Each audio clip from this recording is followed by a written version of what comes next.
Ada satu fenomena teman-teman sekalian yang kita semua bisa lihat di depan mata kita, yaitu masalah kematian. Risalah ini akan kami sampaikan kepada orang yang sehat dan sakit, orang yang kaya dan juga miskin, para pemimpin dan masyarakat, orang cerdas dan juga orang yang bodoh, laki-laki dan perempuan, anak kecil ataupun orang dewasa. Ingatlah saudaraku, kita akan mengakhiri kehidupan dunia ini. Ada batas waktu di mana kita semua akan meninggalkannya. Semua yang kita kumpulkan dari rumah yang mewah, kendaraan yang kita banggakan, pasangan hidup, apa saja dari pakaian, bahkan perlengkapan dan pernak-pernik kehidupan ini, semuanya akan ditinggal. Pasti kita akan meninggalkannya. Nabi SAW bersabda dalam sebuah hadis yang sahih, kalau anak Adam meninggal dunia, akan ikut bersamanya ke kuburan tiga: keluarganya, hartanya, dan amalnya. Serta akan pulang dua, keluarganya akan pulang. Secinta-cintanya seorang istri pada suaminya, pasti dia tidak akan pernah menginap di kuburan itu. Dia akan pulang. Cinta-cintanya seorang suami pada istrinya juga tidak akan tinggal menemani istrinya di kuburan. Orang tua dengan anak, teman dengan temannya, bawahan dengan atasannya, semuanya akan meninggalkan kuburan tersebut. Begitu juga dengan harta. Mobil semewah apapun hanya diparkir di pagar kuburan. Setelah itu akan dibawa pulang menjadi warisan. Yang tinggal bersama kita hanya satu, amal kita, yang selama ini selalu kita lalaikan. Mikrofon masjid dengan keras, panggilan dari Allah, hayya 'alas shalah, hayya 'alal falah, ayo salat, ayo menuju kepada kemenangan, kita lalaikan. Orang miskin yang mengetuk-ngetuk kaca mobil di sebelah rumah orang miskin tidak makan, mengulurkan tangannya, lalu syaitan membisikkan kuping kita mengatakan orang itu masih muda, masih kuat, lalu kita mengiyakan syaitan sehingga kita tidak mengeluarkan sedekah tersebut.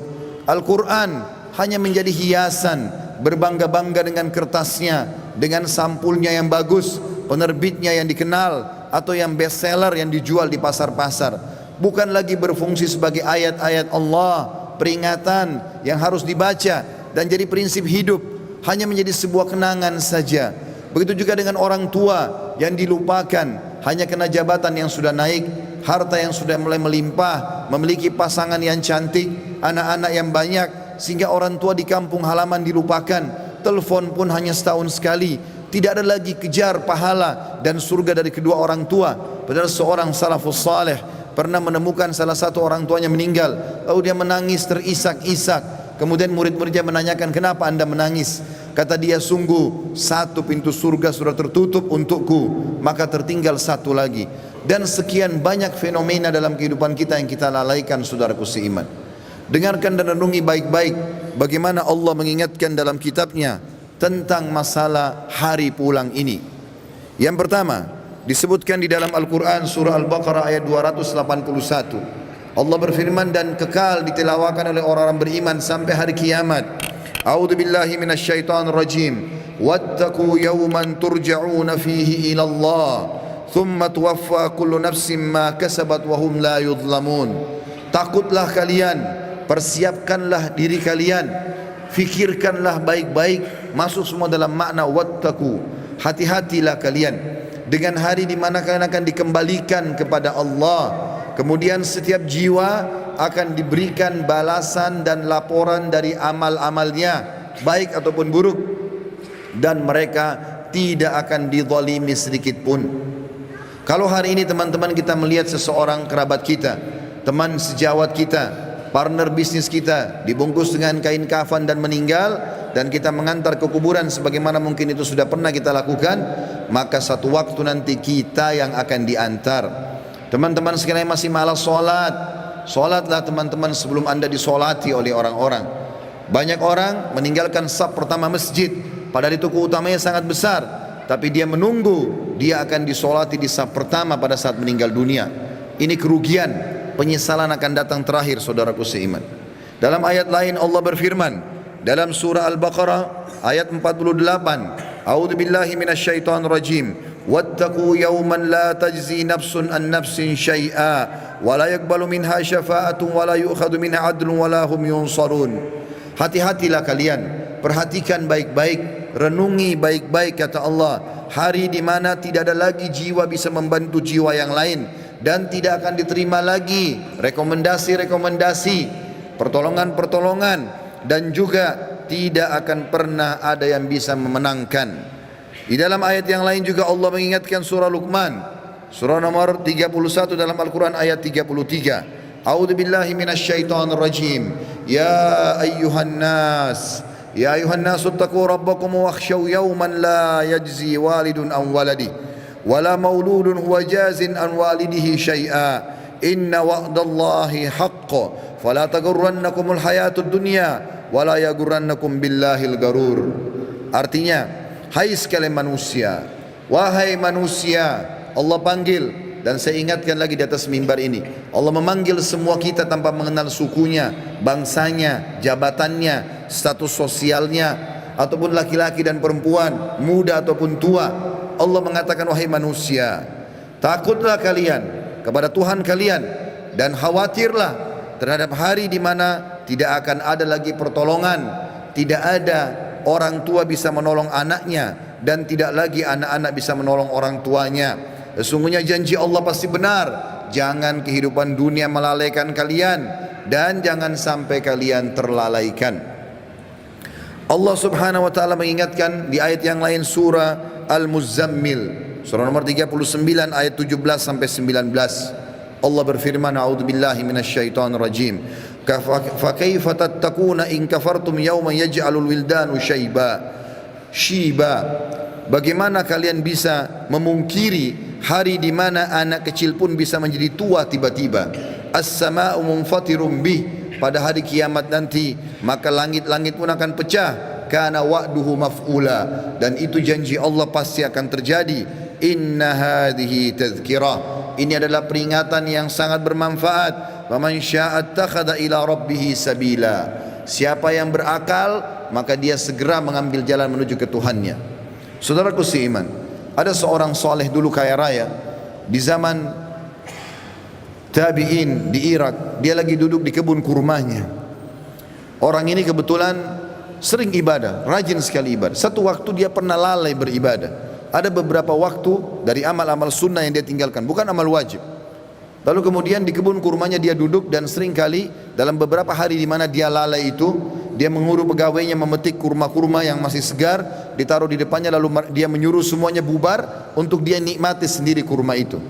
Pada saat dan kebunnya ini ditutup dengan pagar yang sangat tinggi, tidak ada yang bisa masuk, penjagaan yang sangat ketat.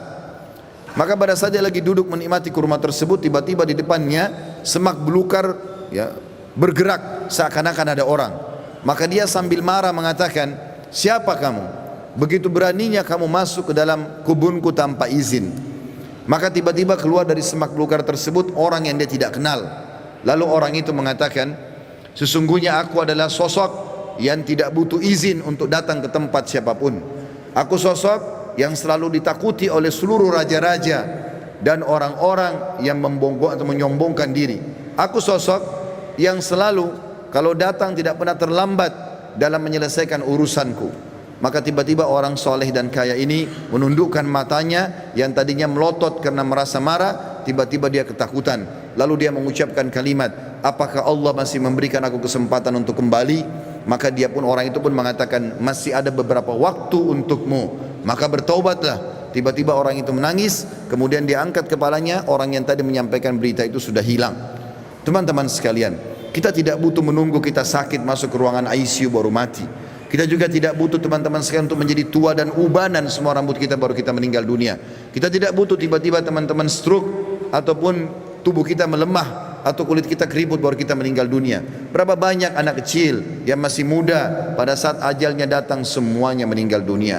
Mati fenomena yang tidak bisa kita menghindar darinya. Perhatikan baik-baik, Allah berfirman di dalam surah Al-Imran, surah nomor 3 ayat 185. A'udzu billahi minasyaitonir rajim. Kullu nafsin dha'iqatul maut wa innama tuwaffawna ujurakum yaumal qiyamah. Faman zuhziha 'anil nari wa udkhilal jannata faqad faz. Wa mal hayatud dunya illa mata'ul gurur. Semua yang bernyawa pasti merasakan kematian, dan mati adalah terlepasnya ruh dari jasad seseorang dan pindahnya dia ke alam abadi akhirat sana. Dan setiap jiwa akan diberikan balasan pada hari kiamat sesuai dengan amalnya. maka siapa yang bisa diselamatkan pada hari kiamat dari api neraka kemudian masuk ke dalam surga, sungguh dia telah beruntung. Ketahuilah, kehidupan dunia hanyalah kehidupan yang menipu belaka. Di dalam ayat lain Allah mengingatkan juga dalam surah Al-Anbiya, wahai para orang ragawan yang merasa badannya berotot, kuat, segar, atau orang-orang yang menjaga kesehatannya dengan vitamin yang mahal, tidak akan bermanfaat pada saat ajal datang. Wahai orang-orang yang merasa hartanya banyak, orang yang selalu memerintahkan banyak pegawainya, sadarlah teman-teman sekalian bahwasanya itu hanya sebentar. Semua ada pertanggungjawabannya. Allah mengingatkan dalam surah Al-Anbiya, surah nomor 21 ayat 35, A'udzubillahi minasyaitonir rajim.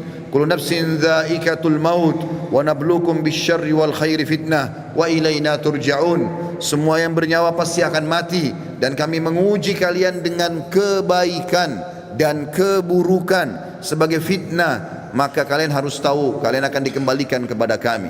Maksudnya kata ulama tafsir, kebaikan adalah dengan jabatan, dengan harta, dengan kelebihan paras wajah, fisik, pasangan hidup, keturunan yang banyak. Itu cobaan dari Allah subhanahu wa ta'ala.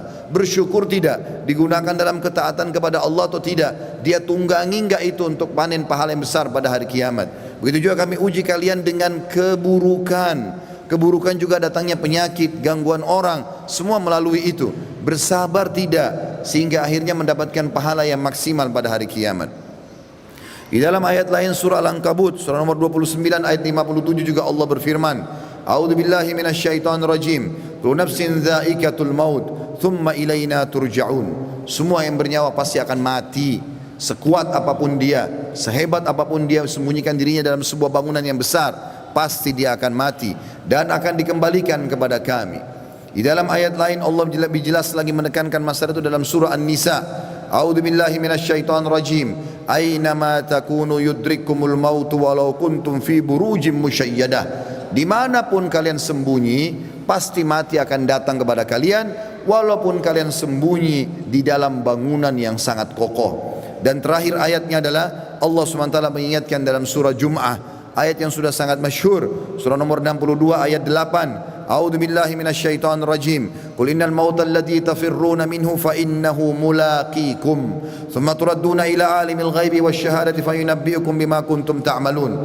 Katakan hai Muhammad, sampaikan kepada semua manusia, terutama umatmu, mati yang selama ini kalian tidak mau kenang, tidak mau ingat, tidak mau punya persiapan, pasti akan mendatangi kalian. Kemudian kalian akan dikembalikan kepada zat yang maha mengetahui yang gaib dan juga yang nyata, dan akan memberitahukan kepada kalian apa yang telah kalian amalkan. Saudaraku seiman, ingat, ruangan ICU di rumah sakit hanya 2 atau 3, dan orang yang sedang berobat di rumah sakit lebih sedikit jumlahnya daripada orang yang berjalan di sebelah rumah sakit. Di pinggir jalan lebih banyak, artinya lebih banyak orang meninggal yang tidak sakit. Hati-hati. Berapa banyak orang yang muda, masih anak-anak sudah dipikul di geranda jenazah. Sadarlah teman-teman sekalian, mati ini kalau selalu dikenang, dia akan jadi pengontrol dalam kehidupan. Maka kita hanya selalu tahu yang kita nikmati yang halal, yang kita kerjakan yang diperintahkan oleh Sang Pencipta Allah, dan semua yang haram, bahkan yang makruh pun akan ditinggalkan. Mati adalah pengawas yang sangat baik. Makanya kata Nabi SAW dalam sebuah hadis, kafa bil mauti dzakira, cukuplah mati itu akan menjadi peringatan bagi orang-orang. Demikian juga kata Nabi SAW dalam hadis, mengingatkan kepada kita, melengkapkan ayat-ayat tadi yang saya bacakan. Di dalam sebuah hadis yang sahih kata Nabi SAW, akthiru dzikra hadimal ladzat, ingatlah selalu dan perbanyak mengingat sesuatu yang menghancurkan semua kenikmatan, yakni al-maut, atau itu adalah kematian. Fa innahu lam yadhkuruhu ahadun fi diqi minal aishi illa wassa'ahu alaih. Tidak ada orang yang mengingat mati pada saat dia sedang sempit kehidupannya, lagi ada masalah besar yang dia hadapi, kecuali akan melapangkan hidupnya. Oh, ternyata saya akan mati. Maka penyakitnya jadi ringan, utang-utang yang berat pun jadi ringan, dan dia berusaha untuk menyelesaikan sebelum mati menyambutnya. Wala dzakarahu fi sa'atin illa dayyakahu alaihi. Dan siapapun yang mengingat pada saat dia lagi lapang, maka dia pun akan berhati-hati menyempitkan semua celah-celah di mana dia bisa melakukan perbuatan yang haram. Dalam sebuah hadis yang lain kata Nabi SAW, kata Abdullah bin Mas'ud, pernah sekali bersabda, malulah kalian kepada Allah dengan sebenar-benar malunya.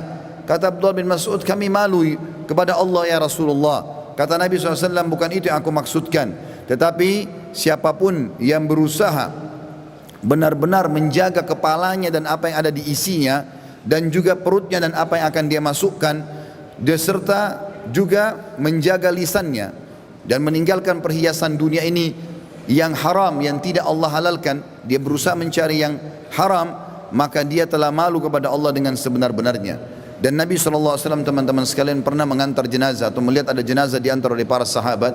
Kemudian Nabi SAW menanyakan apa yang mereka kerjakan, lagi ngerumun. Kata para sahabat, menggali kuburan ya Rasulullah, akan masukin jenazah.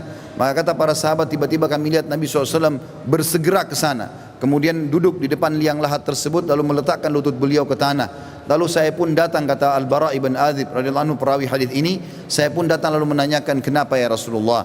Maka saya melihat Nabi SAW tidak menjawab dan meneteskan air mata sampai tanah itu basah. Lalu beliau mengatakan, wahai saudara-saudaraku, untuk ini kalian harus punya persiapan. Hasan Basri rahimahullah, seorang ulama tabi'in, pernah mengantar jenazah. Lalu dia berzikir. Sambil berzikir, ada seorang anak muda di sebelahnya bertanya kepadanya, lagi ngantar jenazah, wahai imam, kalau imam itu kita kiai sekarang, wahai imam, kenapa anda berzikir? Sampaikan kepada saya, bukankah kita lagi ngantar jenazah? Kata beliau, wahai anak muda, berzikir ya, atau diamlah, karena sungguhnya yang sedang kita antar sudah tidak bisa berzikir lagi. Juga Uwais Al-Qarni pernah berkata, wahai penduduk Kufa, salah satu tabi'in yang masyhur, yang kata Nabi SAW, afdal tabi'in adalah Uwais Al-Qarni, seorang yang sangat saleh dan berbakti pada ibunya. Dia mengatakan, wahai penduduk Kufa, kota yang dia meninggal di sana, sesungguhnya kalau kamu sedang tidur, kamu sedang berbantalkan kematian. Oleh karena itu, kalau kamu masih sempat bangun, maka ketahuilah kau satu waktu tidak akan bangun lagi. Begitu juga dengan Al-Lubaydi. Al-Lubaydi ini seorang tabi'in yang meriwayatkan tentang Abu Ishaq rahimahumullah. Dia mengatakan, aku selalu melihat Abu Ishaq mengeluarkan dari kantongnya sekertas-kertas, selalu membaca, setiap habis sholat dibaca sama dia. Saya tidak pernah nanya selama hidupnya, dan pada saat dia meninggal, saya pun mendapatkan kertas itu di kantongnya, lalu saya membaca. Ternyata isinya adalah, wahai Abu Ishaq, perbaguslah amalanmu, sesungguhnya ajalmu telah dekat. Wahai Abu Ishaq, perbaguslah amalmu, sesungguhnya ajalmu sudah dekat. Saudaraku seiman, sebagai penutup dalam khutbah ini bukan bermaksud menakut-nakuti, tetapi kita harus sadar sebagai seorang muslim, salah satu rukun iman kita iman kepada hari kiamat, rukun iman yang kelima, dan rentetannya adalah mengetahui kematian akan datang, mengetahui adanya alam barzah, dan juga kita tahu akan ada pembangkitan hari kiamat dan ditimbang amal baik dan amal buruk, serta juga akan ada surga dan neraka. Ini penentuan terbaiknya adalah pada saat sekarang kita masih hidup. Jangan terus-menerus lalai. Cukuplah yang telah berlalu. Kata para ulama, kalau yang berlalu adalah kebaikan, bersyukurlah dari amal soleh. Kalau perbuatan buruk, maka bertaubatlah. Kalau seandainya yang sedang kamu lakukan, kalau kamu masih hidup hari ini, perbaikilah amalmu hari ini, dan hari esok kau hanya bisa membuat program. Oleh karena itu teman-teman sekalian, hati-hatilah dengan masalah-masalah seperti ini. Sebaiknya setiap muslim harus sadar, memperbanyak mendalamkan ilmu agama dan beramal soleh, serta bertobat dari dosa-dosanya. Utsman bin Affan radhiyallahu anhu, di masa akhir hidup beliau, Utsman bin Affan tidak ada seorang muslim pun mungkin yang tidak mengenalnya, anak mantu Nabi SAW, dan dijamin baginya surga. Pernah membaca ayat tentang kuburan, hatta zurtumul maqabir. Kemudian beliau menangis, meneteskan air mata sampai pipinya semua basah, jenggotnya basah, dan Qur'annya pun yang dia pakai baca basah. Sampai karena tidak tahan lagi dia pingsan. Istrinya datang membangunkan, tidak bisa bangun. Lalu istrinya memanggil beberapa sahabat yang masih hidup waktu itu, kemudian mengatakan, coba lihat Utsman. Mereka pun datang membangunkan, tidak bangun, sampai dipercikan air berulang kali, barulah Utsman bangun. Lalu ditanya oleh beberapa sahabat, wahai Utsman, kenapa anda sampai pingsan baca Al-Quran? Kata dia, saya membaca ayat tentang kuburan, maka saya pun ketakutan. Maka kata orang-orang di sekitarnya, apakah kamu takut sementara kamu ini siapa? Anak mantu Nabi SAW, dapat jaminan surga, dan sudah banyak sekali hadis-hadis yang merupakan keutamaan kamu. Maka Utsman mengatakan, betul yang kalian ucapkan, Nabi SAW menjamin bagiku surga, tapi Nabi SAW tidak menjamin bagiku kuburan. Mungkin aku disiksa dulu, kemudian baru aku menuju ke sana. Oleh karena itu teman-teman sekalian, tidak ada jaminan bagi seseorang kalau dia akan selamat, dan yang akan menyelamatkan dia hanya diri dia sendiri. Makin ikhlas, makin banyak amal, maka makin selamatlah dia. Ada hadis Nabi SAW tentang hari Jumat, dua buah hadis yang memerintahkan kita untuk berdoa. Yang pertama teman-teman sekalian adalah hadis riwayat Imam Muslim. Kata Nabi SAW, hari Jumat ada waktu pasti diterima doa. Dan itu kata Nabi SAW, kejarlah pada saat imam atau khatib sedang duduk di khutbah kedua sampai diiqamahkan solat. Makanya semua khatib-khatib di mimbar kaum muslimin pasti berdoa di khutbah kedua karena tahu itu waktu mustajab. Dalam hadis yang lain riwayat An-Nasa'i, kata Nabi SAW, Jumat 12 waktu dari subuh sampai maghrib. Tidak ada seorang muslim yang berdoa di 12 waktu itu kecuali diijabah oleh Allah, dan perbanyak doa selepas asar sampai terbenam matahari.